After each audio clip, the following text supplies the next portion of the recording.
गुरुर्ब्रह्मा गुरुर्विष्णू गुरुर्देवो महेश्वर गुरुर्साक्षात् परब्रह्म तस्मै श्री गुरुवे नमः। ध्यानमूलं गुरुर्मूर्ति पूजामूलं गुरुपदं मंत्रमूलं गुरुवाक्यम्। श्री कृष्ण गोविंद हरे मुरारे, हे नाथ नारायण वासुदेव। श्री कृष्ण गोविंद हरे मुरारे, हे नाथ नारायण वासुदेव। हे नाथ नारायण वासुदेव, हे नाथ नारायण वासुदेव। हे नाथ नारायण वासुदेव, हे नाथ नारायण वासुदेव।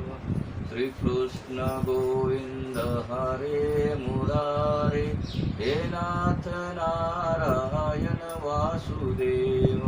श्री कृष्ण गोविंद हरे मुरारे, हे नाथ नारायण वासुदेव। पुंडलिक वरदेव हरे विठ्ठल श्री ज्ञानदेव तुकाराम। पंढरीनाथ भगवान की जय। मौली ज्ञानेश्वर महाराज की जय। जगद्गुरु संत तुकाराम महाराज की जय। शांती ब्रह्म एकनाथ महाराज की जय। सच्चिदानंद श्रीपाद बाबा की जय। सच्चिदानंद रामदास बाबा की जय। अवधूत चिंतनम श्री गुरुदेव दत्त गोपाल कृष्ण भगवान की जय। बोलो रे भाई सब संतन की जय।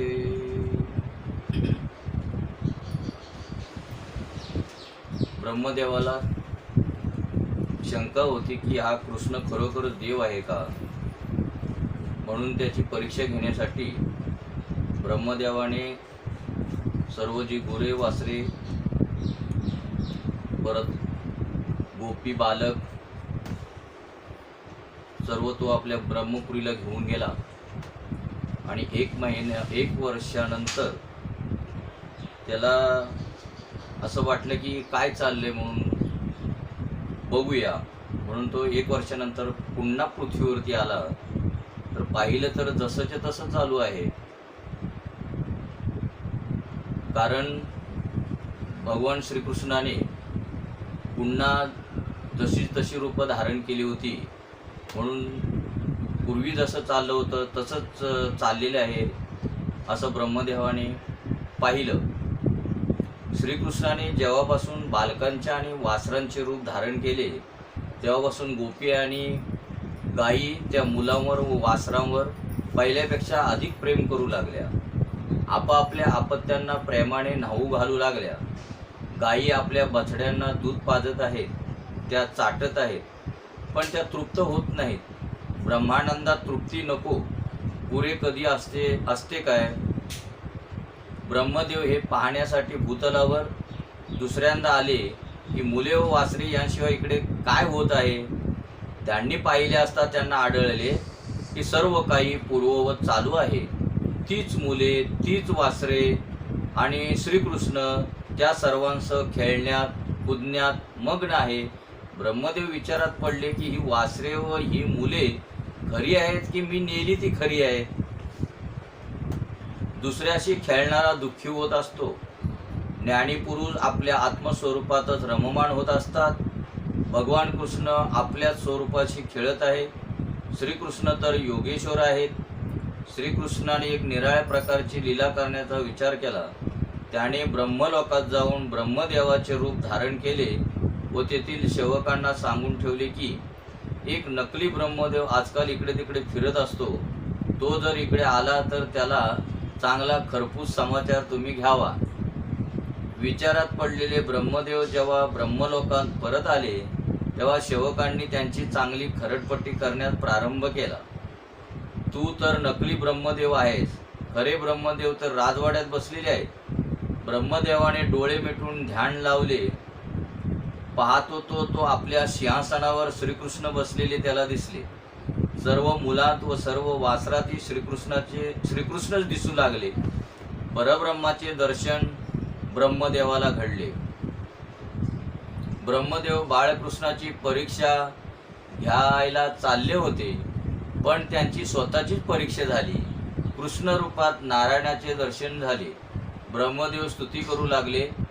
ब्रह्मदेवाने कृष्णाची केलेली ती स्तुती मोठी अद्भुत आहे. व्यासांनी चारही वेद या स्तुतीत एकत्र केले आहेत. आपले स्वरूप वर्षकालीन मेघाप्रमाणे श्यामल आहे. त्यावर हा पितांबर विजेसारखा झळकत आहे. कानात गुंजाची कुंडले आणि डोक्यावर मोरपंखाचा मुकुट आहे. आपल्या मुखाची शोभा काही वेगळीच आहे. वक्षस्थलावर वनमाला रुळत आहेत. हातात तोच भाताचा घास, बगलेत काठी आणि शिंग, तसेच कमरेला बासरी बांधलेली आहे.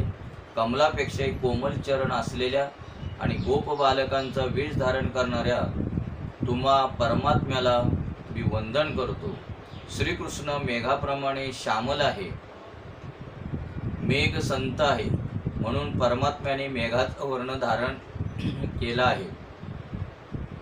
मेघ सागराचे खारट पाणी पिऊन लोकांना पावसाद्वारे गोड पाणी देतो. खारट पाणी दुःखाचे व गोड पाणी सुखाचे प्रतीक आहे. अत्यंत दुःख सहन करूनही जो दुसऱ्यांना सुख देतो तो संत होय. म्हणजे स्वतः दुःख सहन करून दुसऱ्यांना जे सुख देतो तो संत होय. स्वतः सुख उपभोगून दुसऱ्यांनाही सुखी करणारा सज्जन तर असतो, पण संत नसतो. कृष्णाच्या गळ्यात गुंजमाला आहे. यशोदा मातेने घातलेली मोत्यांची माळ कृष्णाने दुसऱ्या गोपबालकाला दिली होती. घरी आल्यानंतर आईला तो म्हणाला, आई बघ, हा कंठा मी आणला आहे. मोत्यांची माळ तर मी आपल्याला एका मित्राला देऊन टाकली. कृष्णाला गुंजाची माळ फार आवडते. याच कारणाने शृंगाराची समाप्ती गुंजमाळेने केली जाते. थोडेसे दिले असताही पुष्कळ दिले असे जो मानतो तो ईश्वर होय. पुष्कळ देऊनही थोडेच दिले असे जो मानतो तो आज संतुष्टच असतो. तो जीव होय. भगवंताला जे द्यायचे ते प्रेमाने द्या. कृष्णाच्या डोक्यावर मोरपंख आहेत. प्रभूला कामसुखाचा त्याग करणारा फार आवडतो. त्याला भगवंत आपल्या डोक्यावर बसवतील. लौकिक कामसुखाचा त्याग कराल तर प्रभू तुम्हालाही आपल्या डोक्यावर बसवतील. मोर शारीरिक संबंधाने प्रजोत्पत्ती करीत नसतो, म्हणून भगवंताने त्याचा असा सन्मान केला आहे. ब्रह्मदेव परमात्म्याची स्तुती करीत आहे. आपला देह पंचमहाभूतांचा नसून स्वयंभू आहे. परमात्म्याचे स्वरूप अप्राकृत अलौकिक आहे. जीवाला तर त्याच्या पूर्वजन्माच्या प्रारब्धानुसार शरीर मिळत असते. परमात्मा स्वइच्छेने शरीर धारण करीत असतो. मनुष्याला त्याच्या कर्मानुसार शरीर मिळत असते आणि भगवंत स्वइच्छेने शरीर धारण करीत असतो किंवा भक्तांच्या इच्छेनुसार निराकार निजानंदाने आज श्रीकृष्णाच्या रूपात अवतार घेतला आहे. परमात्म्याचे अंग अंग आनंदरूप आहेत. आनंदाची डोई आनंद तरंग. त्याचे स्वरूप अलौकिक अप्राकृत आहे. परीक्षा घेण्याच्या दृष्टीने प्रयत्न केले म्हणून ब्रह्मदेवाने कृष्णाची क्षमा मागितली. गर्भातील आपत्याच्या लाथेच्या प्रहारामुळे मातेला क्रोध येण्याऐवजी आनंदच होत असतो. त्याचप्रमाणे हे कृष्णा, मला माझ्या अपराधांची क्षमा करा. ब्रह्मदेव म्हणतो, देवा, माझे शरीर तर पंचमहाभूतांचे बनलेले आहे, पण तुमचे मात्र केवळ आनंदमय आहे. साखरेची बनवलेली खेळणी म्हणजे साखरच होय. हत्ती घोडे नव्हेत. त्यांचा एखादा अवयव तोडून दुधात टाकला तरी दूध गोड होईल. त्याचप्रमाणे निर्गुणातून सगुण झालेला परमात्मा आनंदरूपच होय. भगवान श्रीकृष्णाचे शरीर पूर्ण आनंदमय आहे. आनंद त्याहून निराळा नाही. निराकाराने आकार धारण केला तरी तत्व तर तेच राहत असते. व्रजवासी स्त्रिया व गायी धन्य होत त्यांचे अमृतासारखे दूध पिण्यासाठी कृष्णाने बालकांचे व वासरांचे रूप धारण केले होते. देवा, आपण ते आहात की ज्याला संतुष्ट करण्यात अनेक यज्ञयागही असमर्थ ठरतात. सर्व प्राण्यांचा आत्मा आहे श्रीकृष्ण. सर्व जग श्रीकृष्णाने व्यापले आहे. जो मनुष्य मुरारी भगवंताच्या चरणपल्लव रूप नौकेचा आश्रय घेत असतो त्याला भवसागर वासराच्या पायाच्या ठश्या इतका खोल भासतो. अर्थात खोल नसतोच, तो मनुष्य हा भवसागर सहजच पार करू शकतो. भक्ती वाचून ज्ञान प्राप्तीचा प्रयत्न म्हणजे उखळात साल टाकून ती कुटण्यासारखा निष्फळच ठरतो. कारण भक्ती प्रेमाविन ज्ञान नको देवा, अभिमान नित्य नवा तया माझी.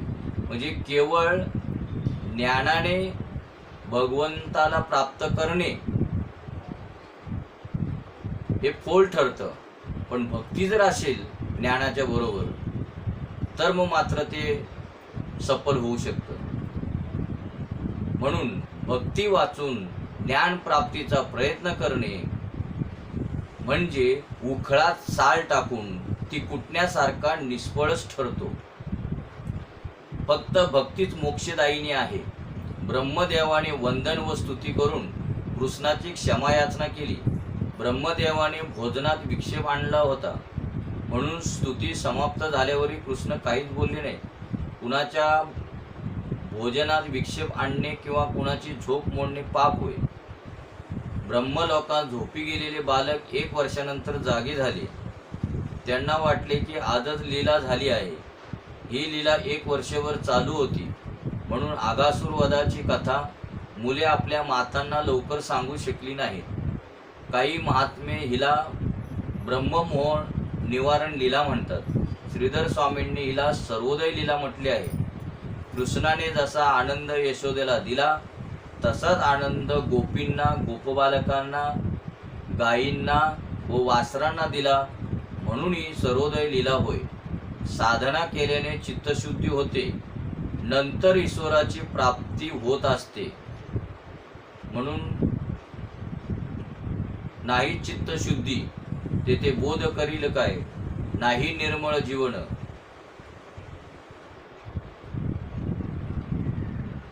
तसं जरी समजा बोध जरी मिळाला असला तरी जर चित्तशुद्ध नसेल तर तिथे बोध मिळून काही उपयोग नाही.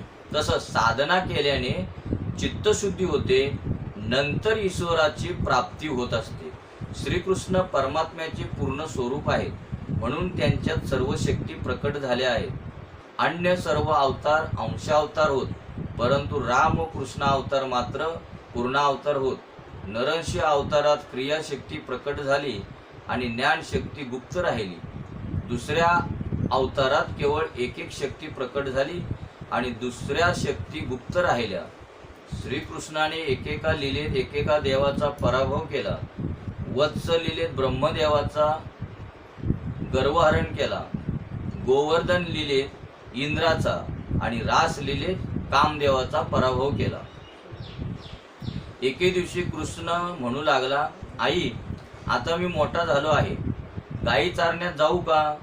यशोदा म्हणाली, अजून तर तू लहानच आहे, थोडा मोठा हो, म्हणजे मग एखादा चांगला मुहूर्त पाहून तुला गोपाळ बनवीन. इतक्यात तेथे शांडिल्य ऋषी आले. तेव्हा यशोदेने त्यांना जन्म नाव सांगून कृष्णाला गोपाळ बनवण्याचा मुहूर्त विचारला. तेव्हा ऋषींनी कार्तिक मासाच्या शुक्ल पक्षाच्या अष्टमीला मुहूर्त दिला. त्या दिवशी कन्या गोपाळ होणार होता. तो गोपाळ बनण्यास इतका उतावीळ झाला होता की त्याची झोपच गायब झाली. कृष्णाने प्रातःकाळी स्नान आटोपले, कन्हैयाने गायींची पूजा केली. तेव्हा त्यांना मोठा आनंद झाला, कारण की त्यांचा मालकच त्यांची पूजा करीत होता. गायींना फुलांच्या माळा घालून त्यांना मिठाई खाऊ घातली. गायींनी आशीर्वाद दिला की आमच्या लालाचा जय जयकार हो. जर भगवंताने ऐपत दिली असेल तर गायी पाळा. आजचे श्रीमंत लोक तर घरात कुत्रे पाळतात आणि त्यांना आपल्या मोटारीती बसून फिरायला घेऊन जातात.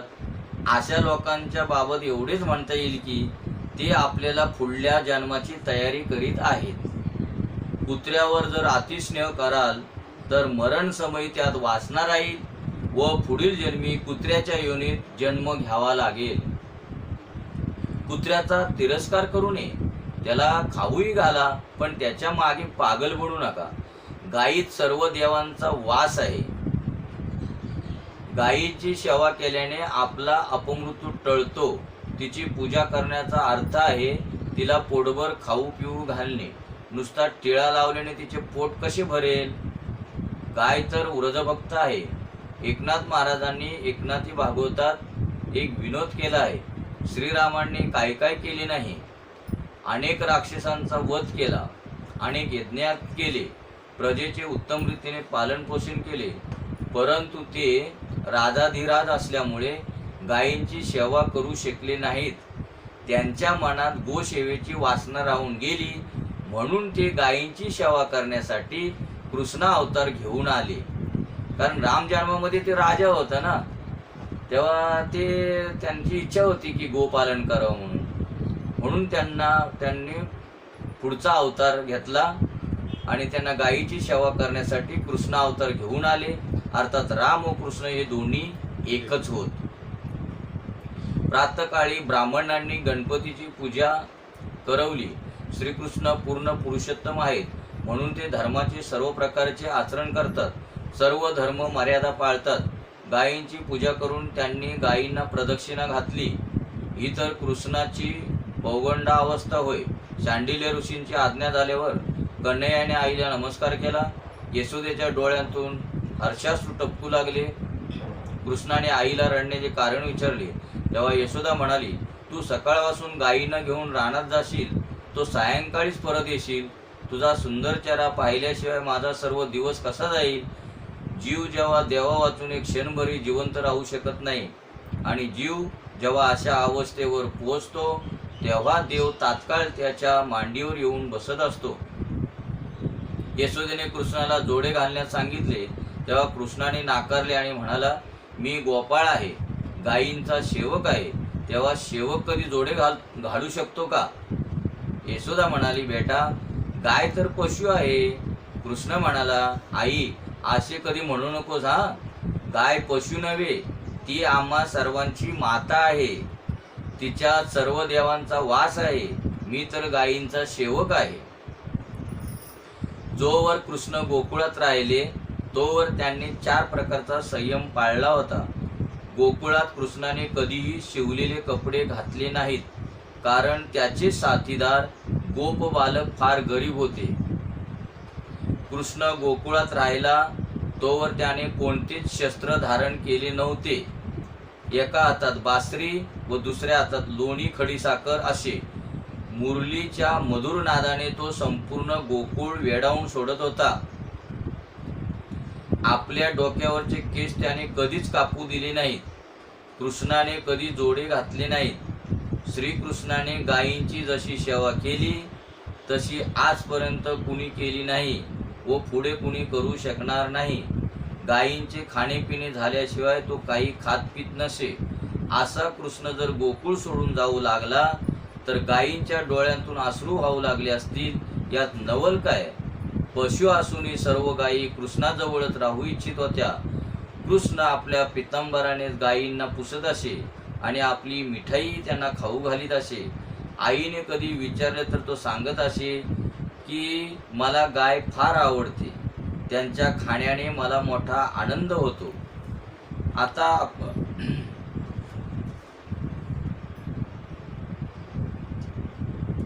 तालवनात एक राक्षस गाढवाच्या रूपात राहत होता. एकदा सुदामा व इतर बालकांनी तक्रार केली की तालवनात फळे तर पुष्कळ आहेत, पण धेनुकासूर कुणालाही ती घेऊ देत नाही. बगीच्यात फळे सडत असली तरी तो इतरांना देत नाही.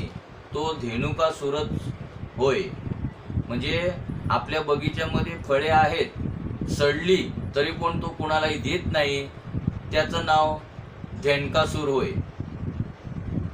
आपल्या जवळ पुष्कळ असूनही जो कुणाला काहीच देत नाही तो धेणकासूरच होय. धेणकासूर म्हणजे का असुराचं नाव सांगितलंय. तो म्हणजे पाप होणार. आपल्याजवळ पुष्कळ असूनही जो कुणाला काहीच देत नाही तो धेणकासूरच होय, म्हणजे गाढवच होय. देहाला सर्व मांडणारा, अतिसंग्रह करणारा धेणकासूरच होय. धेणकासूर तालवनाचा मालक तर नव्हता, पण बरेच वर्षापासून तो त्या वनात राहत होता व त्याने बळजबरीने त्या वनाचा ताबा घेतला होता. बरेच लोक सार्वजनिक संस्थांचे हिशोब ठेवता ठेवता त्यावर आपला कब्जा करून घेतात. म्हणजे पैसा सार्वजनिक, समजा सोसायटीचा, आणि ताबा हे स्वतः सांगणार. म्हणजे आता आम्ही कोण, समजा त्या अध्यक्ष, असं करता करता करता त्याच्यावरती ताबा कोणाचा जातो, त्या पैशावरती त्याचा. बरेच लोक सार्वजनिक संस्थांचे हिशेब ठेवता ठेवता त्यावर आपला कब्जा करून घेतात. कुणी अशा सार्वजनिक संस्थात गोलमाल करून पैसे खातात. या तऱ्हेने समाजाचे धन पचवणारे पुढील जन्मी गाढव बनतात. म्हणून कधी सार्वजनिक जो पैसा असतो त्याच्यावरती कधी आपला ताबा सांगू नये, नाही तर तो पुढील जन्मी कोण होतो, गाढव होतो. धेणकासूर अविद्येमुळे होतो. अविद्या जीवाला संसाराच्या बंधनात फसवीत असते. असे झाले म्हणजे सांसारिक पदार्थाविषयी जीवाच्या मनात ममता, रागद्वेष इत्यादी विकार उत्पन्न होतात. जोवर अविद्या नष्ट होत नाही तोवर संसार सुटू शकत नाही. अविद्या जीवाला 5 प्रकारांनी बांधत असते. स्वरूप विस्मृती, ध्येयाध्यास, इंद्रियाध्यास, प्राणाध्यास, अंतकरणाध्यास. देहाध्यासात जीव स्वतःला मोठा, स्वरूपवान, विद्यावान, संपत्तीवान मानू लागतो. देहाभिमानी होत असतो. असे लोक दुसऱ्यांचा अपमान करू लागतात. म्हणजे ज्यांचा देहावरती अभिमान आहे, मीच देह आहे, ते दुसऱ्यांचा अपमान करू लागतात. म्हणजे मी कोणतरी आहे आणि हा तो त्यांना दुसरा तो तुच्छ समजायला लागतो. त्यांना ते दुसऱ्यांना त्रास देतात. भगवंताच्या आदिदैविक शक्तीने देहाध्यासाचा नाश होऊ शकतो. यानंतर कालियामर्दनाचा प्रसंग. प्रभूने कालिया नागाचा उद्धार करण्याचा विचार केला. म्हणूनच कृष्ण सर्व बालमित्रांसह यमुनेच्या किनारी एका डोहाजवळ गेला. त्यात कालिया नाग राहत होता. खेळता खेळता चेंडू त्या डोहात पडला. सवंगडी म्हणाले, लाला, यात खूप मोठा नाग राहतो, म्हणून याचे पाणी कुणी पित नाही. तरी पण कृष्णाने डोहात उडी टाकली. कालिया नाग त्याला चावू लागला. जसजसा तो कृष्णाला चावत होता तसतसे त्या विषयाचे अमृत बनत होते. कन्हैयाने एका हातात त्याची शेपटी व दुसऱ्या हातात त्याचा फणा धरला. नंतर तो फण्यावर आरूढ झाला. सर्व मुले भयभीत झाली, पण कृष्णाने धीर दिला. कृष्ण फण्यावर नाचू लागला. कृष्ण आपले वजन वाढू लागला. त्यामुळे कालिया व्याकुळ झाला.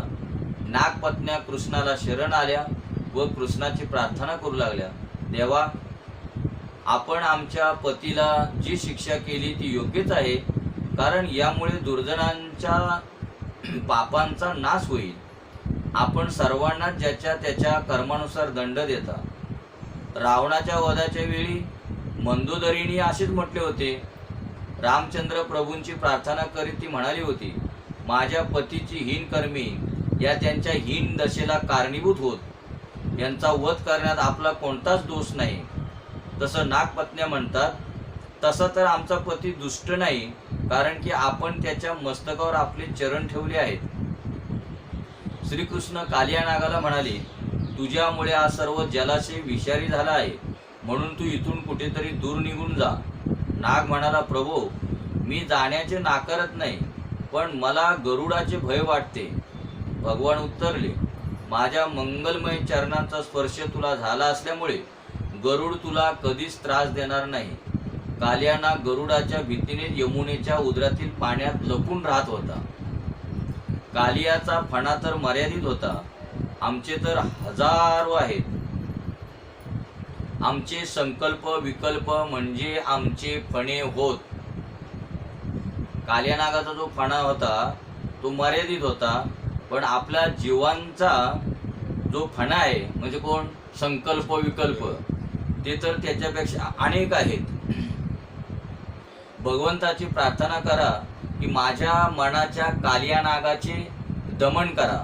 म्हणजे कसले दमन करा, संकल्प विकल्पाचे. त्यावर आपले चरण ठेवा. कालिया नागाच्या फण्यातच विष होते, पण आमच्या एका एका इंद्रियात आणि मनात ही वीज भरली आहे. म्हणजे कालिया नागाचा जो फणा असतो ना, तिथंच फक्त विष असतं, पण मनुष्याच्या प्रत्येक इंद्रियात आणि मनात वीज भरलेली असते. एक व्यक्ती आम्हाला काट्यासारखी वाटते तर दुसरी रत्नासारखी. असे राग द्वेष विषय विकार हे विषच तर होत. म्हणजे आपल्यामध्ये ते वीज भरलेलं असल्यामुळे आपल्याला एखादी व्यक्ती रत्नासारखी वाटते तर एखादी व्यक्ती काट्यासारखी वाटते. जोवर इंद्रिय वासनारूप विषयाने भरलेली आहेत तोवर भक्ती घडू शकणार नाही. इंद्रियांना नव्हे तर इंद्रियातील विष नष्ट करायचे. इंद्रियांना नष्ट नाही करायचं, तर इंद्रियामध्ये जे विष असतं ते नष्ट करायचं. या विषयाला सत्संगाने कमी करत चला. मग हे विष कधी कमी होईल, सत्संगानेच कमी होऊ शकतं. कालिया नाग इंद्रियाध्यास होय. यमुना भक्तीत इंद्रियाध्यास झाला तर शुद्ध भक्ती घडू शकणार नाही. भोग व भक्ती परस्परांची शत्रू होत. भक्तीचा बहाणा करून इंद्रियांना व्हाविणारा कालिया नाग होय. केवळ इंद्रियांनीच नव्हे तर मनानेही विषयांचा त्याग करा तर भक्ती सिद्ध होईल. म्हणजे केवळ इंद्रियांनीच विषयाचा त्याग करायचा नाही, तर मनानेही विषयांचा त्याग झाला पाहिजे, तेव्हाच भक्ती सिद्ध होऊ शकते. म्हणजे इंद्रियांनी म्हणजे वरून वरून समजा डोळ्याने एखादा विषय बघितला तर डोळे म्हणते जाऊ दे बाबा, तिकडे बघायचं नाही, तिकडे जायचं. पण आतमध्ये मनामध्ये मनाला वाटतं नाही नाही हा विषय पाहिजेच बरं का, हा भोगलाच पाहिजे बरं का. तर तसं नाही, तर इंद्रियांनाही आणि मनाला दोघांनाही तो नकोसा वाटला पाहिजे. भक्तीत विलासी वृत्ती घुसली तर भक्ती नष्ट होते. भक्ती मार्गाचे आचार्य वल्लभाचार्यजी, रामानुजाचार्यजी, चैतन्य महाप्रभूजी आदी सर्व परिपूर्ण वैरागी होते. पूर्ण वैराग्याशिवाय भक्ती होऊ शकत नाही. भक्ती ज्ञान वैराग्याची जननी होय. तुकाराम महाराजांना तरी कशामुळे भक्ती प्राप्त झाली, वैराग्यामुळेच. म्हणून भक्ती ज्ञान वैराग्याची जननी आहे. परंतु पुढे या भक्ती मार्गात बरेच कालिया नाग म्हणजे विलासी लोक, थोडक्यात कालिया नाग म्हणजे कालिया, आता त्या कालिया डोहामध्ये तो विलासी होता. म्हणजे आता हम किसी से डरते नाही आहे तसं, म्हणजे विलासी लोक, आम्हाला काही आता काहीच कमी नाही, त्याला म्हटलेलं कालिया नाग. तसं भक्ती मार्गात बरेच कालिया नाग म्हणजे विलासी लोक घुसले आणि त्यांनी भक्ती मार्ग विषारी करून टाकला, अपमानित केला. सेवा करणे सोपे नाही. संसार सुखाचा मनाने त्याग करणारा देव सेवा आणि देश सेवा करू शकतो. महाप्रभूजी म्हटले आहे, देव सेवेविषयी अनुराग आणि शारीरिक सुख विलासाविषयी विराग बाळगला तरच भक्ती मार्गात प्रगती होईल.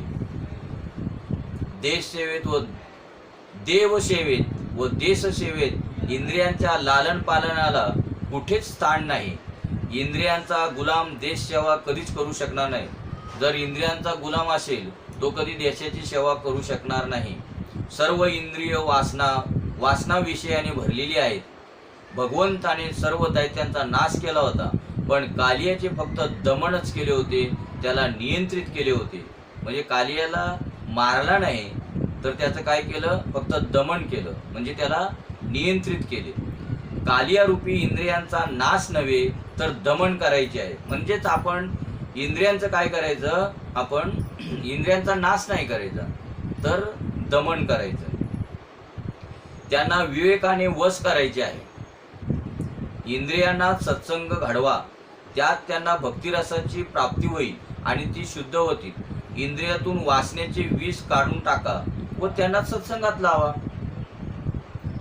फक्त ट्रॅक चेंज करायचा आहे. जी इंद्रिय वासनेमध्ये होती तिकडे भक्तीला लावायची, बाकी काय करायचं, इंद्रिय काय टाकून द्यायची नाही. त्यांचा फक्त टॅग चेंज करायचा.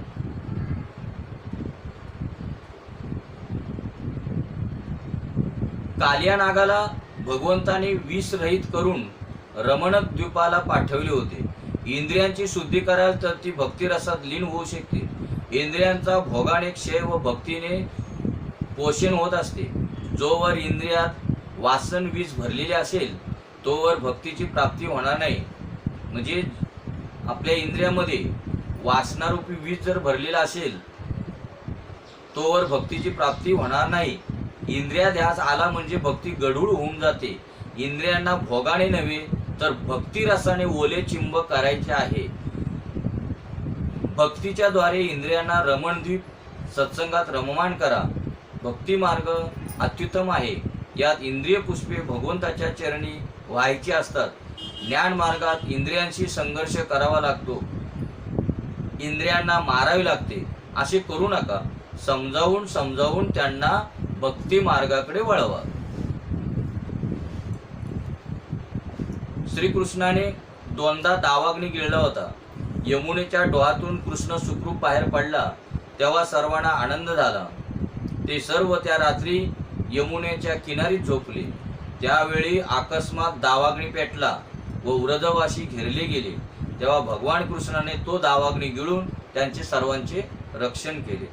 पुढे एकदा सर्व गोपबाल खेळण्यात दंग असताना चरता चरता गायी दूर निघून गेल्या. सर्वच त्यांना शोधू लागले. इतक्या दावाग्नीने त्यांना घेरले. सर्वच मुले रक्षणासाठी कृष्णाला हाक मारू लागली. कन्हैयाने त्यांना म्हटले, आपापले डोळे बंद करा, मी मंत्राचा जप करतो. कृष्णाने विराट रूप धारण केले आणि दावाग्नी गिळून टाकला.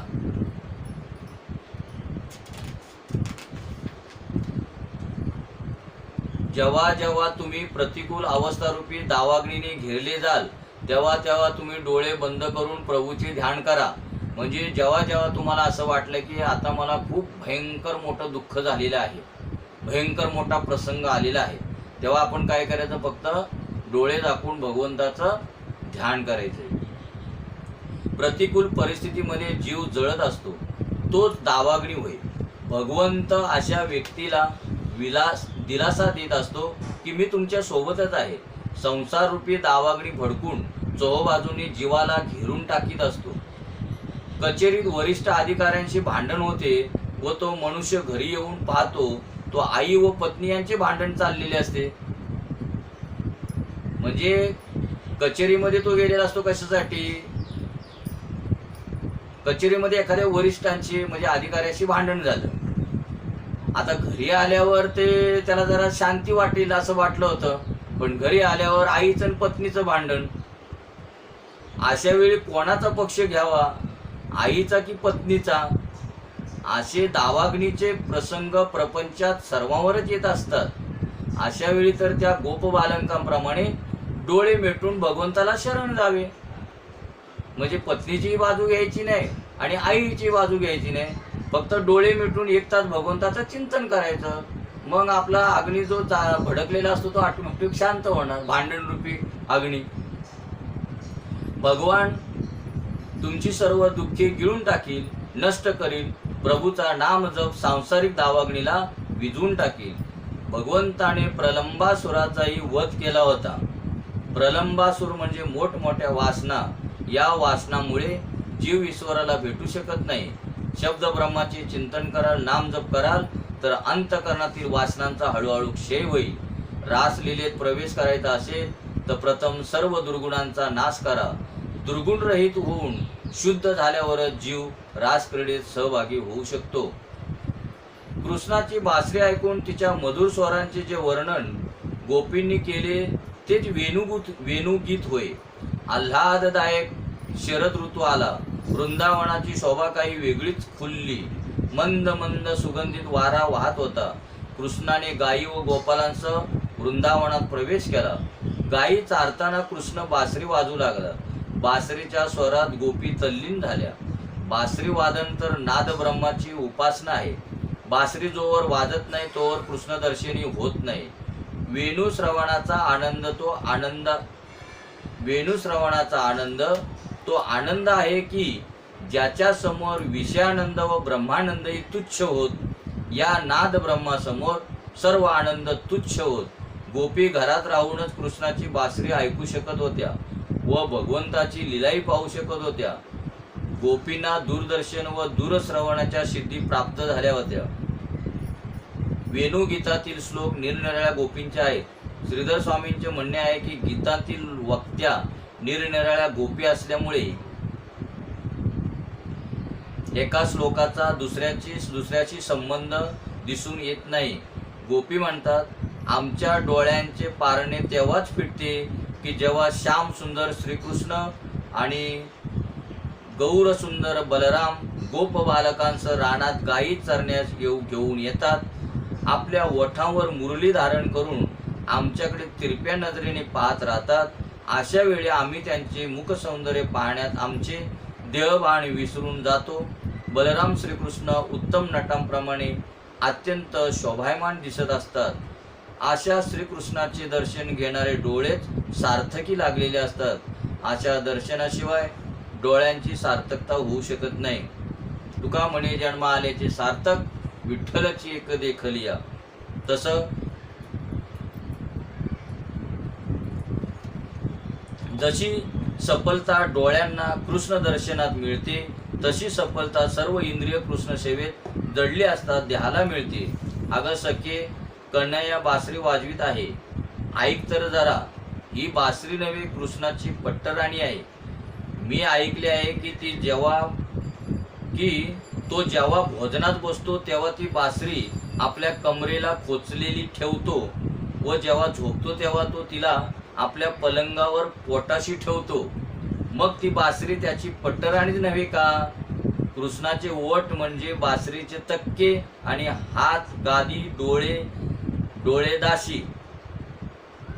कृष्णाचे ओठ म्हणजे बासरीचे तक्के आणि हात म्हणजे गादी आणि डोळे म्हणजे दाशी, पापण्या म्हणजे पंखे, नथनी छत्र. या बासरीचे लग्न भगवंताशी झालेले आहे, म्हणून तिला कृष्णाचा नित्य सहवास मिळत आहे. या वेणूने आपल्या पूर्वजन्मात अशी कोणती तपश्चर्या केली होती की जिच्यामुळे कृष्णाच्या अधरा अमृताचे पान करण्याचे सौभाग्य तिला मिळाले आहे. म्हणजे त्या एकमेकींना बोलत आहेत की ती जी बासरी आहे तिने असं पूर्वजन्मात कुठलं पुण्य केलं होतं की भगवंताजवळ सतत तिला राहायला मिळतंय.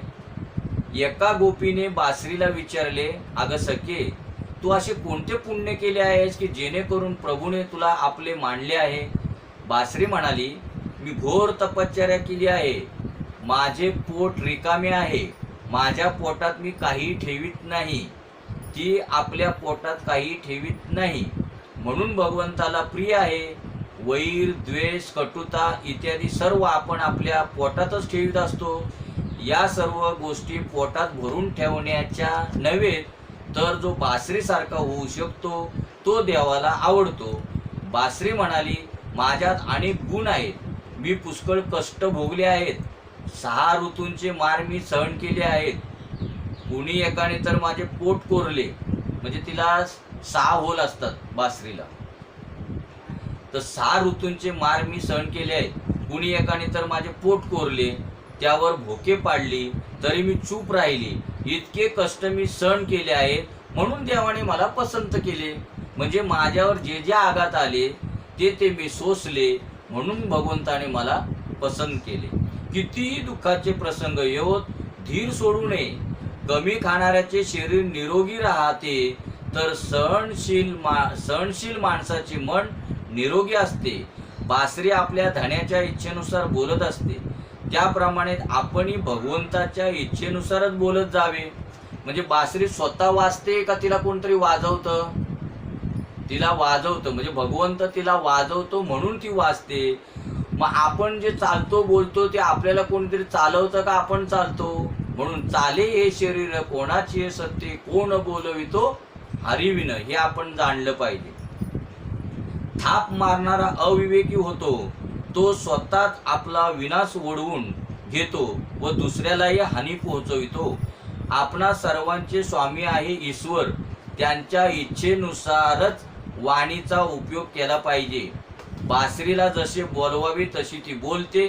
तिच्या गाण्यामुळे सज्जन दुर्जन, लहान मोठे नाग, कस्तुरी मृग, गाय इत्यादी सर्वच डोलू लागतात. सर्वांना आनंद होईल अशी ताण ती छळते. बासरीने अनेक कष्ट सहन केले आहेत म्हणून ती प्रभूच्या सन्मुख राहिली. जो विचारपूर्वक कष्ट सहन करतो त्याची पापे जळून जातात. मधुर बोलण्याचा निश्चय करा. कुणाचे मन दुखेल असे कधी बोलू नका. काठीचा मार माणूस विसरू शकेल पण शब्दांचा मार नेहमीची आठवण बनतो. काही कठोरही बोलण्याचा प्रसंग आला तरी ते प्रेमाने बोला.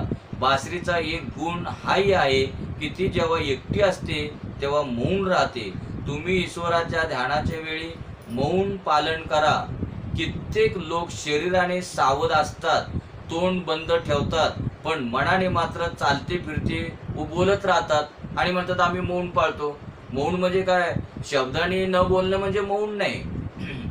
तर मनाला सुद्धा मौन लागलं पाहिजे. म्हणजे मनात सुद्धा जे संकल्प विकल्प वगैरे येतात ते सुद्धा बंद असले पाहिजे. मौनाचा अर्थ आहे मनानेही काही बोलले जाऊ नये. मनाचे मौनच सर्वोत्तम मौन होय. महाराणी बासरी मधुर स्वर बोलल्यानंतर आपल्या पोटात काही ठेवीत नाही. अगं सखे पहा तर जरा हे वृक्षही बासरीचे सूर ऐकून मधाच्या धारा वाहित आहेत. कृष्णाच्या बासरी वादनाने झाडांना आनंद होत आहे. त्यांची कन्या बासरी परमात्म्याशी विवाहित झाली आहे. त्यांची कन्या का म्हटलंय?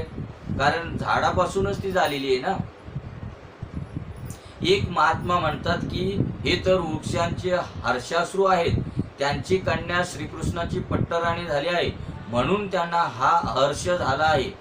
जमिनीवर अनवाणी पायी चालण्यास लालाला कष्ट तर होतच असते पण पर्वतराज कन्हैयासाठी लोण्यासारखा मऊ झालेला आहे.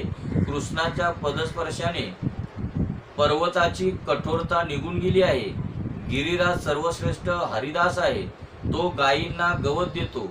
पर्वतावर कृष्णाबरोबर त्याच्या गायी त्याच्या प्रिय गायींची सेवा करतो म्हणून तो कृष्णाला प्रिय आहे. भगवंताची सेवा करणारा वैष्णव होय पण गायी व गरिबांची सेवा करणारा महावैष्णव म्हणावा. कृष्णाच्या चरण स्पर्शाने गिरिराजाच्या अंगावर रोमांच उभे राहतात म्हणून कुठे कुठे खड्डे पडतात. म्हणजे श्रीकृष्णाच्या चरण स्पर्शाने गिरिराजाच्या अंगावरती रोमांच उभे राहतात आणि तेच रोमांच म्हणजे कधी कधी बघा पर्वतावर आपण खड्डे पाहतो. ते रोमांच उभे राहिलेले म्हणजेच ते खड्डे पडतात. पण ते खड्डे बुजविण्याचा उपाय कृष्णाजवळ आहे. कृष्ण बासरी वाजू लागतो तेव्हा गिरिराज आनंदाने फुलू लागतो आणि खड्डे बुजून जातात. अगं सखे, कन्हैया तर कदंबाच्या वृक्षावर चढून गायींना बोलावित आहे. बासरीतून नावे घेऊन तो बोलावित आहे. गंगा, गोदावरी, यमुना गायी आनंदाने धावत येत आहेत. पहा तर जरा, गायी त्या झाडाभोवती फिरत आनंदाने हंबरत आहेत. कृष्णाकडे कशा बघतायत पहा. किती मनोहर दृश्य आहे. माझीही एक गोष्ट सांगते. इथून मी लालाला पाहत होते तेव्हा मला वाटत होते की जणू काही मी कृष्णाला भेटण्यास धावत आहे. जेव्हा मी भानावर येऊन मला लोकलज्जेची आठवण झाली तेव्हा मी रस्त्यात थांबून पाहते तो कितीतरी दूर धावत आल्याचे मला दिसले. मुरलीच्या या मधुर नादाने सर्व सृष्टी आनंदमग्न झाली आहे. श्यामच्या त्या बासरीचा प्रताप तो काय सांगावा. ब्रह्मानंदाच्या शब्दातच ऐकूया. हे श्याम तेरी बासरी ने क्या सितम किया, तनका रहा न होश मेरे मन को हर लिया. हे श्याम बंसरी की मधुर टेर सुनी प्रेम रस भरी, व्रज नारी लोक लाज काम काज तज दिया. हे श्याम नभ में चढ़े विमान खड़े देवगण सुने, मुनियों का छुटा ध्यान प्रेम भक्ति रस पिया. हे श्याम पशुओं ने तजी घास पक्षी मौन हो रे, यमुना का रुका नीर पवन थीर हो गया. हे श्याम ऐशी बजाई बंसरी सब लोक वश किया, ब्रह्मानंद दर्शन दीजिए, अभी देर क्यों किया, हे श्याम. नाद ब्रह्म व नाम ब्रह्माचे ऐक्य झाल्यावर रासक्रीडा होत असते. वेणुगीत नाद ब्रह्माची उपासना आहे. नामात नामाचा लय झाल्याशिवाय नाद ब्रह्म होऊ शकत नाही. गोपींची तन्मयता काय सांगावी. वनात होणारा वेणुनाद त्या घरात बसून ऐकू शकत होत्या. जेव्हा दृश्य दर्शन व द्रष्टा एक होतात तेव्हा दर्शनात एकाग्रता तन्मयता होऊ शकत असते. ईश्वर तर अहर्निशी बासरी वाजवून जीवाला आपल्याकडे बोलावित असतो, पण या बहिऱ्या जीवाला ऐकूच येत नाही. वृंदावनातील वार्ता व कृष्णाच्या कथा सांगता सांगता गोपी कृष्णमय झाल्या. त्यांच्या हृदयात लीलांचे स्फुरण होत होते. त्यांना ध्यान धारणांची गरजच उरली नव्हती. योगीजन नाक धरून प्राणायाम करून ब्रह्मदर्शनाचा प्रयत्न करतात, तरी पण ते सफल होत नाहीत. पण तेच ब्रह्मदर्शन गोपींना अनायासेच घडते. त्यामुळे गोपी योग्यांपेक्षाही श्रेष्ठ होत. प्राणायाम, प्रत्याहार, ध्यान धारणाने जो आनंद योग्यांना मिळतो तोच आनंद गोपींना अनायासेच मिळतो. योग्यांसारखे कष्ट त्यांना सहन करावे लागत नाही. सर्व इंद्रियांना भक्तिरसाचे दान करीत गोपी कृष्णामध्ये तन्मय झाल्या. या लीलेत अनायासे सर्वेंद्रियांचा निरोध धावतो. योग्यांना कष्टाने प्राप्त होणारा ब्रह्मानंद गोपींना अनायासेच मिळतो. गोकुळीच्या लोका झाले ब्रह्मज्ञान, जप तप केली या वाचून.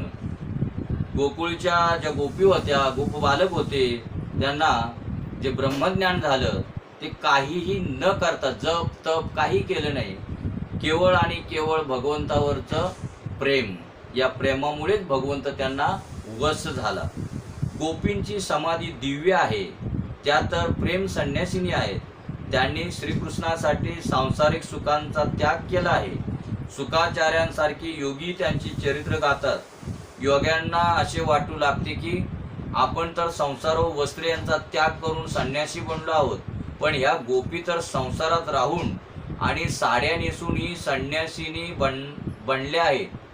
सुखाचार्य तर त्यांच्या लीला वर्णन करता करता वेडे झाले आहेत.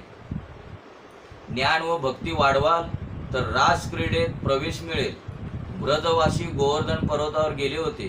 तुम्हीही वर्षातून एखाद्या महिन्याची सुट्टी घेऊन पवित्र तीर्थक्षेत्राच्या ठिकाणी वास करा. प्रवृत्तीला कमी करून निर्वृत्तीचा स्वीकार करा. 11 महिने नोकरी धंदा केल्यावर 1 महिना तरी तापी नर्मदा यासारखे पवित्र नदीकाठी राहून जपा ध्यान कीर्तन करा. प्रत्येक वर्षी 1 महिना देवाकरता निवृत्त होऊन तीर्थवास करा. पूर्ण वर्ष घरातच राहणे इष्ट नाही. गृहस्थांचे घर भोगभूमी असते. तेथे लहान मोठी पापे होऊनच जातात. ममता विषमता आणत असते व विषमता पाप. ममता विषमता आणते व विषमता पाप. विष्णू सहस्त्रनामांचे 1500 पाठ केल्याने एका विष्णुयागाचे फळ मिळते. पवित्र तीर्थातून राहून तोच पाठ करा. सांसारिक प्रवृत्तीत गुंतले असताना योग्य रीतीने भक्ती करणे काही सोपे नाही. घरात राहून देवाच्या बरोबर स्त्री, संतान, धन संपत्तीची पूजा घडत असते आणि म्हणूनच भक्ती पूर्णपणे सफल होऊ शकत नाही. रासक्रीडा भागवताचे फल होय. रासक्रीडेत पुरुष आणि स्त्रीचे नव्हे तर पूर्ण पुरुषोत्तम आणि शुद्ध जीव यांचे मिलन आहे. सर्व इंद्रियांनी भक्तिरसाचे पान करणारा जो जीव आपले स्त्रीत्व व पुरुषत्व विसरतो तोच गोपी होय. म्हणजे इथे स्त्रियांनाच गोपी म्हटले असं नाही, तर पुरुषांना सुद्धा गोपी म्हटलेले आहे. कधी? सर्व इंद्रियांना भक्तिरसाचे पान करणारा जो जीव आपले स्त्रीत्व व पुरुषत्व विसरतो तोच गोपी होय.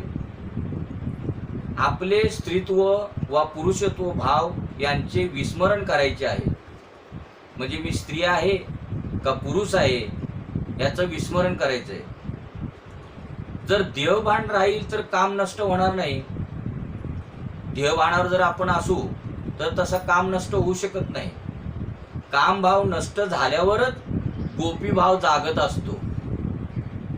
परमेश्वराचा असा आठव करा की आपले ध्येयभानच राहू नये. म्हणजे असो ऐसा कोठे आठवच नाही, देईच विधी भोगू दशा. ज्ञान मार्ग किंवा ब्रह्मानंदे लागली टाळी, कोण देहाते सांभाळी. ज्ञान मार्गाच्या अनुसार अज्ञानामुळे या भेदाचा आभास होतो, तो नष्ट करायचा आहे. भक्ती मार्ग या भेदाचा नाश करून अभेद सिद्ध करण्यास सांगतो. भक्तीच्या साह्याने भेदाचा नाश करून भक्त श्रीकृष्णाशी एकरूप.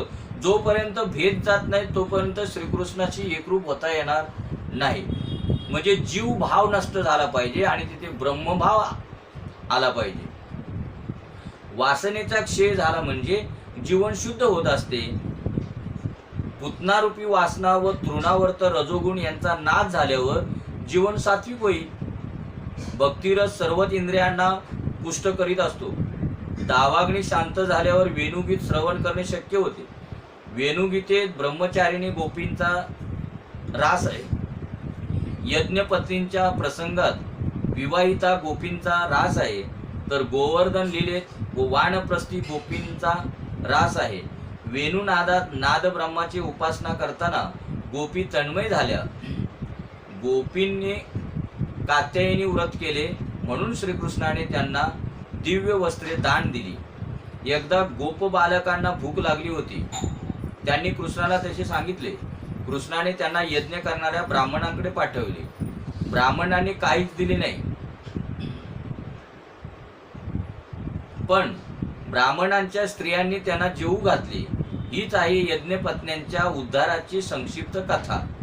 अन्नदान हे सर्वोत्तम दान होय. गरीब आणि ब्राह्मण यांच्या मुखाद्वारे भगवंत भोजन करीत असतो.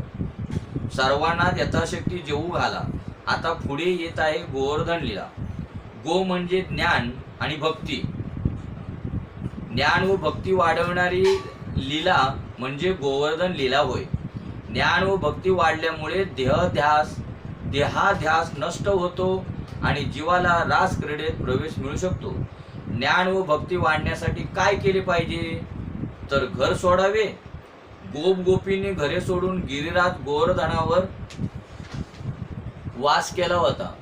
आमचे घर तर भोगभूमी असल्यामुळे राग द्वेष अहंभाव तिरस्कार वासनादींनी आम्हाला घेरले आहे. घरात विषमता असते आणि पापही. भोगभूमीत भक्ती कशी वाढू शकेल. म्हणजे जिथं भोगभूमी आहे तिथे भक्ती कशी काय वाढू शकते. सात्विक भूमीतच भक्ती वाढत असते. सर्वसाधारण गृहस्थाचे घर विविध वासनांच्या सूक्ष्म परमाणूंनी भरलेले असते. असे वातावरण भक्तीस बाधक असते. अशा वातावरणात वर्षभर राहिले तरी ना वाढते भक्ती ना ज्ञान. म्हणून एखादा महिना तरी कुण्या निर्जन पवित्र स्थळी जाऊन किंवा कुण्या पवित्र नदी किनारी जाऊन ज्ञान व भक्तीची उपासना करणे श्रेयस्कर आहे. हे जर शक्य नसेल तर घरच तीर्थ बनवा. कारण आपले तुकाराम महाराज म्हणतात, ठाईच बैसोनी करा एकचित्त आवडी आनंद आळवावा. पण ते कोणासाठी आहे. ज्यांनी गुरु केलेले आहे, ज्यांना ते ज्ञान मिळालेले आहे, ज्यांना ते नाम मिळालेले आहे, त्यांच्यासाठी म्हटलंय की आता जे तुम्हाला मिळालेलं आहे ते ठाईच बैसोनी करा एक चित्त आणि आवडी आनंद आळवावा. प्रवृत्ती टाकून देणे तर शक्य नाही, म्हणून तिला कमी कमी करीत निवृत्ती वाढवा. भगवंताने जितके दिले असेल तेवढ्यात संतुष्ट राहा. प्रवृत्तीचा अतिरेक होऊ देऊ नका. निवृत्तीत जर भजनानंद मिळवायचा आहे तर लौकिक सुखांचा विषयानंद सोडावाच लागेल. निवृत्तीत जर भजनानंद मिळवायचा आहे तर लौकिक सुखांचा विषयानंद सोडावाच लागेल. घाणीतून अत्तरांचा सुगंध कसा मिळेल. घाणीमध्ये जर आपण जर विचार केला की इथे अत्तराचा सुगंध मिळाला पाहिजे तर मिळू शकतो का. तसं प्रवृत्तीत निशब्द व सात्विक आनंद कसा असू शकेल. प्रवृत्ती मायता सोडल्याशिवाय भक्तीचा उदय कसा शक्य आहे. गोचा अर्थ इंद्रियही आहे. इंद्रियांचे संवर्धन त्यागाने होते, भोगाने नाही. भोगाने इंद्रिय क्षीण होतात. भोग मार्गावरून हटवून इंद्रियांना भक्ती मार्गावर न्यायचे आहे. त्यावेळी इंद्रादी देव जीवावर वासनांचा वर्षाव करतात. माणसाची भक्ती त्यांना पावत नाही. म्हणजे ज्या वेळेला आपण एखादा प्रयत्न करतो की इंद्रियाची भोगापासून दूर न्यावी आणि भक्ती मार्गावर लावावी असा आपण प्रयत्न करतो, त्याच वेळेला नेमका तिथे इंद्रदेव टपकतो. कारण माणसाची भक्ती त्यांना पाहत नाही. इंद्रियांचा देव इंद्र प्रभू भजन करणाऱ्या जीवाला त्रस्त करतो. त्याला वाटत असते की हा जीव माझ्या डोक्यावर पाय देऊन मला तोडवून पुढे जाईल. म्हणजे आज समजा जर कोण एखादा भजन करीत असेल, चिंतन करीत असेल आणि जर तो पुढे जाण्याचा प्रयत्न करतोय आणि त्याला जर मागे खेचण्याचा जर प्रयत्न करत असेल तर तो कोण आहे? इंद्रदेव. म्हणून ध्यान, सत्कर्म, भक्ती इत्यादिका जीवापेक्षा देवच अधिक बाधक असतात. जीव तर सतत ध्यान करील तर तो देवापेक्षाही श्रेष्ठ होऊ शकेल. म्हणून जेव्हा जेव्हा इंद्रियांचा अधिपती इंद्र भक्ती मार्गात विघ्न करण्यास येईल तेव्हा तेव्हा जीवाने गोवर्धनांचा आश्रय घ्यावा. म्हणजे ज्या वेळेला जीव भक्ती करण्याचा प्रयत्न करतो त्यावेळेला इंद्रदेव त्यांना खेचण्याचा प्रयत्न करतो. कारण त्याला असं वाटतं की माझं जे इंद्रपद आहे तो हा घेईल, म्हणून त्यांना तो पाठी खेचण्याचा प्रयत्न करतो. गोवर्धन लीलेचा मोठा आनंद आहे. गोवर्धन लीला ही रास लीलेचा उपोद्घात होय. हिच्यात पूज्य व पूजक एक होत असतात. पूज्य व पूजक यांचे ऐक्य जोरावर साधत नसते तोवर आनंद मिळत नसतो. पूजा करणाऱ्या श्रीकृष्णाने गिरिराजावर आरोहण केले. गोवर्धन लीला ज्ञान व भक्ती यांना वाढविते. ज्ञान व भक्ती वाढल्यामुळे रास क्रीडेत प्रवेश मिळतो. पण त्या अवस्थेत इंद्रिय वासनांच्या वर्षावापासून वाचणे फार जरुरीचे आहे. पूज्य आणि पूजक, शव्य आणि सेवक यांचे ऐक्य जेव्हा होते तेव्हा सेवा उत्तम प्रकारे घडत असते. परमेश्वरा इतके पवित्र बनल्याशिवाय प्रभू पूजेचा अधिकार मिळत नाही. परमेश्वरा इतके पवित्र बनल्याशिवाय प्रभू पूजेचा अधिकार मिळत नाही. शास्त्रात अंगन्यास, करन्यास इत्यादी विधी दाखविले गेले आहेत. दिवाळीच्या दिवशी गोवर्धन पूजा केली जाते. कारण हेच की मागील सर्व दुःखांचा विसर पडून वैर मिटवायचे आहे. विरोध जोवर संपत नाही तोवर पूजा घडू शकत नाही. गोवर्धन पूजेच्या वेळी कृष्ण 7 वर्षाचा होता. पूज्य आणि पूजक जेव्हा एक होतात तेव्हा रास फळ मिळत असते. याच कारणाने रास क्रीडेचा प्रसंग गोवर्धनाच्या पूजेनंतर येतो. दरवर्षी नंद इंद्र याग करीत असे. त्या यज्ञाची तयारी सुरू झाली तेव्हा कृष्णाने विचारले, बाबा हे सर्व काय चालले आहे? कोणत्या देवप्रीत्यर्थ व कोणत्या उद्देशाने हा यज्ञ केला जात असतो? नंद उत्तरला, पावसाची देवता इंद्र आहे. इंद्राने पाऊस भरपूर पाडावा, धान्य आणि चारा यांचे उत्पादन भरपूर व्हावे आणि सर्व जीव सुखाने जगू शकावे हा या यज्ञाचा हेतू आहे. इंद्र आमचा ईश्वर आहे. त्याला प्रसन्न करण्यासाठी आम्ही हा यज्ञ करीत आहोत असे कृष्णाचे वडील नंद बाबा बोलले. कृष्ण कुण्याही देवाचा अपमान किंवा उपेक्षा करणारा नाही. कृष्ण म्हणाला, इंद्राचा यज्ञ करणे तर ठीक आहे, पण त्याला ईश्वर का मानावे? कोणतीही व्यक्ती 100 यज्ञ केले असता इंद्रपद मिळू शकते. इंद्राचाही इंद्र कोण आहे हे तुम्ही जाणता का? म्हणजे इंद्राचाही बाप कोणतरी आहे हे तुम्ही जाणता का? नंदाने विचारले, बाळा कोण आहे तो? कन्हैया म्हणाला, हा माझा गोवर्धन दास. तो इंद्राचाही इंद्र आहे. तो 4ही दिशांचा देव आहे. पूर्वेला जगन्नाथ, दक्षिणेला रामेश्वर, पश्चिमेला द्वारका व उत्तरेला बद्रीनाथ आहे. आणि या चारांच्या मधोमध आहे गोवर्धननाथ. तो सर्वांचा स्वामी आहे, म्हणून तो मध्यभागी बसवला आहे. बाबा, त्याचीच पूजा करा. अनेक वर्षापासून तुम्ही इंद्राची पूजा करीत आहात, पण तुम्हाला इंद्राचे दर्शन कधीतरी घडले आहे का?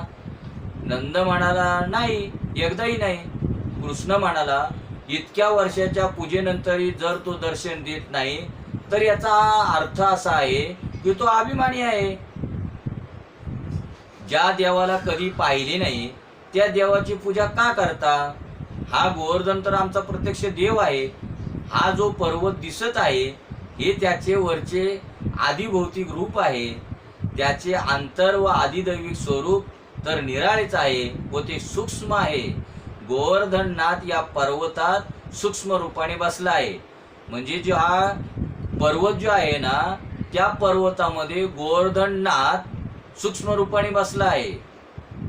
म्हणजेच कोण? भगवंत बसला आहे. तो आम्हा सर्वांचा रक्षक आहे. मला अनेकदा त्याचे दर्शन घडत आहे. गोवर्धननाथ दीपकाची जिवंत ज्योती आहे. तुम्ही सर्व त्याचीच पूजा करा, तुम्हा सर्वांना त्याचे दर्शन होईल. इंद्राचा गर्वहरण करण्याचा कृष्णाने निश्चय केला, म्हणून तो सर्वांना समजून सांगत आहे की इंद्राच्या ऐवजी गोवर्धनाची पूजा करा. नंद म्हणाला, गोवर्धननाथाचा पूजाविधी आम्हाला माहीतच नाही, मग आम्ही पूजा कशी करावी? कृष्णाने सांगितले, बाबा, मला माहीत आहे, तुम्ही चिंता करू नका.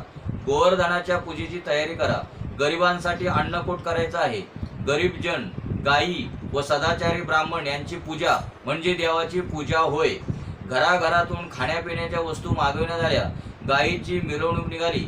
ज्या घरातून अन्न सामग्री येणार नाही त्या घरी अन्नपूर्णा वास करणार नाही. नंद म्हणाला, तुझा देव जेवत असताना मला दिसू शकेल का? कृष्ण उद्गारला, आपण सर्वच पाहू शकू. म्हणजे नंदराजाने कृष्णाला प्रश्न विचारला, तू जो देव म्हणतोस तो तुझा देव जेवत असताना मला दिसू शकेल का? ठीक आहे, तू म्हणतोस ना की इंद्र अभिमानी आहे म्हणून तू दर्शन देत नाही, तर मग ठीक आहे, तू ज्याला देव मानतो तो देव जेवत असताना मला दिसू शकेल का? तर कृष्ण उद्गारला, आपण सर्वच पाहू शकू. तुम्हीच काय, आम्ही सर्व पाहू त्याला. व्रजवासियांना मोठा आनंद झाला. कृष्णाने गोवर्धन पूजेसाठी दिवाळीच्या दिवशी तप केले होते. ती सर्व खाद्य सामग्री गाड्यात भरून गोवर्धनापाशी आली. सर्व ब्राह्मणांना निमंत्रण दिले गेले होते. ब्राह्मण वेदघोष करू लागले. कृष्ण अभिषेक करू लागला. भगवान श्रीकृष्ण स्वतः पूजा करीत आहे. गोप बालकांकरवी यमुनेचे पाणी आणवले. पाणी आणता आणता बालक थकून गेले व म्हणाले, कृष्णा, यमुना फार दूर आहे आणि तुझा देव तर फार लांब रुंद आहे. अभिषेकासाठी इतके सारे पाणी आम्ही कसे आणू शकू? कृष्ण म्हणाला, अरे मित्रांनो, हा माझा गोवर्धननाथ फार दयाळू आहे, तुम्ही चिंता करू नका. आता कृष्ण प्रार्थना करू लागला, हे गोवर्धननाथा, माझे मित्र थकले आहेत. गंगा यमुना तर आपल्या पायाशीत आहेत. कृपा करून कुणालाही प्रकट करा. त्याच वेळी गोवर्धनातून गंगा प्रकट झाली. तिला मानस गंगा म्हणतात. सर्व मुले आनंदाने नाचू लागली. नदी आली, नदी आली. कृष्ण म्हणाला, गड्यांनो, ही सामान्य नदी नाही, ही गंगा आहे. गोवर्धनाचा अभिषेक पूर्ण झाल्यावर त्याला सजविले. व्रजवासी म्हणतात, आम्हाला गोवर्धनाच्या अभिषेकात दर्शनात मोठा आनंद वाटतो. हा देव तर आम्हाला पाहून हसत आहे. व्रजजनांनी चंदनाचे गंध आणले, पण कृष्ण म्हणाला, माझ्या देवाला थंडीचा त्रास होईल. मग त्यांनी कुंकुम तिलक लावण्याचे ठरवले. कृष्ण म्हणाला, कुंकुम तिलक लावू शकता, पण कुठे नाकात जाऊ नये, नाहीतर शिंक येईल. सेवा पूजा करताना मूर्तीला जड न मानता चेतन मानावी. मूर्तीत साक्षात परमात्मा आहे अशी भावना ठेवावी. आपण आपल्या शरीरावर जेवढे प्रेम करतो तेवढेच प्रेम मूर्तीवर करावे. यथा देहे तथा देवे. कृष्ण मोठा आनंदप्रिय व लीला नाटकी आहे. त्याने आपले एक स्वरूप नंदाजवळ ठेवले व दुसऱ्या रूपाने गोवर्धनात प्रवेश केला. सर्वजण म्हणू लागले, कृष्णा, हा पर्वत तर श्वासोच्छवास करीत आहे. भगवंताची 3 रूपे आहेत, आध्यात्मिक, आदिदैविक आणि भौतिक. गोवर्धनाने दह्याचा तिलक लावला. दही नाकातोंडात गेले तरी हरकत होणार नाही. कृष्णा, आता आम्ही गोवर्धन देवाला तांदळाच्या अक्षता वाहू इच्छितो.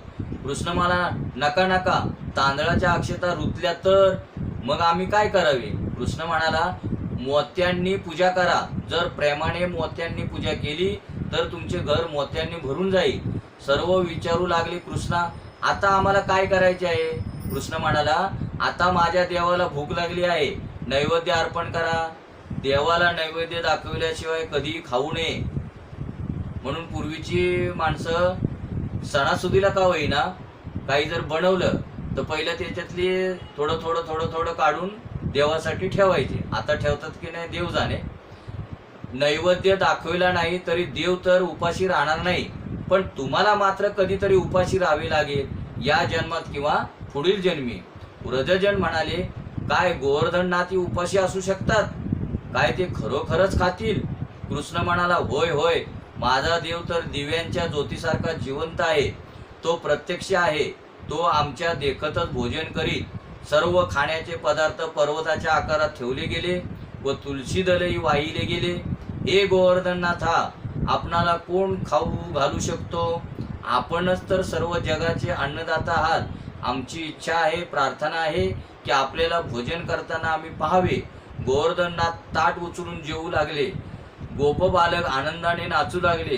कृष्णा पहा, हा देव तर खरोखरच खात आहे. म्हणजे आतापर्यंत मात्र त्यांचा असा भाव नव्हता की गोवर्धन अन्न खातो म्हणून किंवा प्रसाद खातो. सर्वच म्हणू लागले, कृष्णाचा देव तर खरोखर दिव्याच्या ज्योतीप्रमाणे जिवंत आहे, प्रत्यक्ष आहे. गोवर्धन नाथाचे भोजन सुरू होते. म्हणजे यथा भाव तथा देव. म्हणजे आता त्यांचा भाव संपूर्ण देव देव देव, याच्याशिवाय भावच नव्हता. म्हणून देवाला तिथे ते प्रकट व्हावं लागलं. ते पाहून गोप बालक चिंतित झाले. ते म्हणाले, कृष्णा असे वाटते की हा गोवर्धननाथ सर्व काही खाऊन टाकील. हा बरेच दिवसांचा उपाशी दिसत आहे. आमच्यासाठी काही राहू देईल की नाही?